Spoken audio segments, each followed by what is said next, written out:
Penampilan elegan mahal ini berbalut busana Bali di upacara Dharma Suaka. Berbalut kebaya Bali berwarna coklat, penampilan mahal ini benar-benar membuat mata terpukau. Diketahui pada tanggal 5 Mei tahun 2024, keduanya telah melaksanakan upacara Dharma Suaka dan Mepamit di Bali.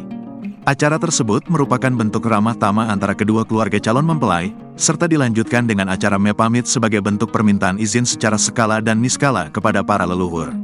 Tak hanya melangsungkan acara dengan khidmat, pasangan bersuara merdu ini juga tampil serasi dengan baju khas Bali berwarna coklat. Terlebih lagi untuk mahal ini, ia tampil sangat anggun dengan kebaya Bali dan aksesori yang menghiasinya. Super elegan dalam balutan kebaya rancangan Aski Febrianti. Busana kebaya berwarna bronze ini menyulap penampilan mahal ini jadi tampak sangat elegan.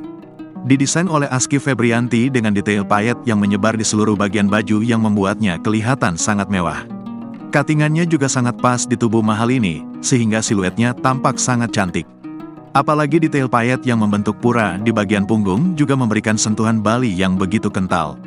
Untuk bagian bawahannya, sang fashion stylist yaitu Ferry Octavianus memadukan dengan kamen atau kain bawahan berwarna senada, serta obi belt dengan nuansa fuchsia. Tampil dengan makeup yang lebih bold. Untuk acara adat Dharma Suaka yang dilakukan, Lini tampak menggunakan warna-warna yang senada dengan kebayanya yaitu seperti warna peach, nude, serta coklat. Sang mua yaitu Rosi Pramita membuat makeup look berbeda dari biasanya.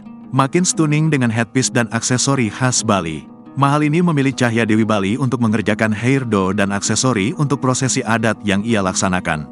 Untuk hairdo, rambut Lini ditata dengan sanggul gelung moding, kemudian dihiasi dengan aksesori berupa bunga kompiong, 7 sasak lepas, dan 21 bunga kenanga emas. Penampilan mahal ini langsung tampak seperti gadis Bali yang menawan.